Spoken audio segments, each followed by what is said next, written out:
Et j'ai envie de vous raconter une super belle histoire qui a été racontée par un de nos savants contemporains. Wallahi al-azim, qu'elle est très émouvante. C'est l'histoire d'un homme qui a dit à sa femme: et si on allait manger dans un restaurant?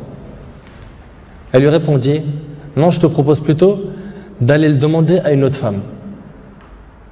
Moi je ne mange pas au resto avec toi, va manger au resto avec une autre femme. Il s'étonna, il lui dit: je t'invite à manger et tu me dis de sortir avec une autre femme? Mais comment ça? Je ne suis pas de ce genre d'homme. Et quelle femme tu parles? Et de quelle femme tu parles? Elle dit: ta mère. Imagine la scène. Ta mère, je renonce aujourd'hui à ton invitation pour que tu invites ta mère. Ça fait longtemps que tu ne l'as pas invitée à manger ou à se promener, sors donc avec ta maman. Il lui dit qu'Allah te récompense. Et il a tout de suite appelé sa mère et lui a dit: maman, prépare-toi, je vais venir te chercher en voiture et on ira manger et se promener ensemble. Sa mère ne l'a même pas cru. Sa mère ne l'a pas cru. Elle lui a dit: c'est vrai? Il lui dit: oui, par Allah. Viens, aujourd'hui, on va manger ensemble. Entre nous, billah alaykum. Qui d'entre vous, parmi les frères mariés, a déjà fait ça avec sa mère? Et effectivement, ils allèrent ensemble au restaurant. Et la mère s'est remplie d'amour, de joie et de bonheur. Pour elle, c'était un beau rêve. Peu lui importe la nourriture ou l'endroit où elle était, c'est-à-dire même manger par terre ou sur le trottoir ou dans la rue, le plus important, c'est qu'elle était avec son fils et que son fils était bienfaisant envers elle. Et qu'il ne l'a pas oublié, qu'il ne l'a pas négligé en s'occupant de sa femme et de ses enfants, et elle passa un jour avec lui qui était l'un des meilleurs jours de sa vie. Elle lui dit au retour, l'homme dit à sa mère au retour: maman, t'es contente? La sortie t'a plu? Elle dit: oui, wallahi, c'était masha'Allah. Elle dit: oui, qu'Allah te récompense. Il répondit: Inch'Allah, je le referai. Elle dit: non, Inch'Allah, la prochaine fois, l'invitation viendra de moi. Il lui dit: Inch'Allah. Et des semaines et des mois passèrent, le frère a été occupé, puis sa mère tomba malade et mourra. Qu'Allah lui fasse miséricorde.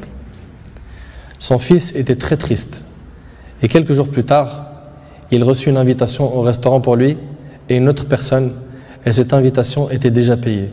Étonné, il se demanda de qui vient cette invitation déjà payée. Il est parti alors avec son épouse au même endroit où il avait mangé avec sa mère, et là une lettre l'attendait de la part de sa mère.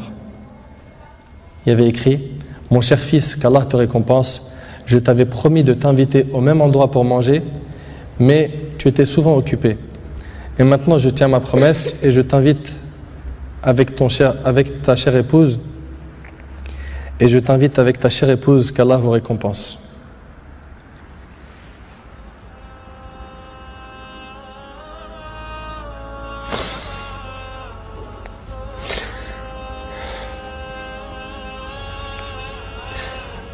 Wallahi mes frères, la valeur de la mère, elle est très sacrée. Faut pas la mettre en colère. Cette histoire d'amour entre cette épouse et sa belle-mère est magnifique. J'espère que nos frères et sœurs vont tirer des leçons de ce genre d'histoire d'amour entre les épouses et les belles-mères et d'essayer de reproduire ce qui s'est reproduit dans cette histoire. C'est qu'après le décès de la mère qu'on connaît sa valeur. Votre mère, si elle a envie, profitez, embrassez-lui ses pieds. Demandez-lui pardon pour les manquements, pour les mauvais comportements. Vous récolterez le succès, Inch'Allah.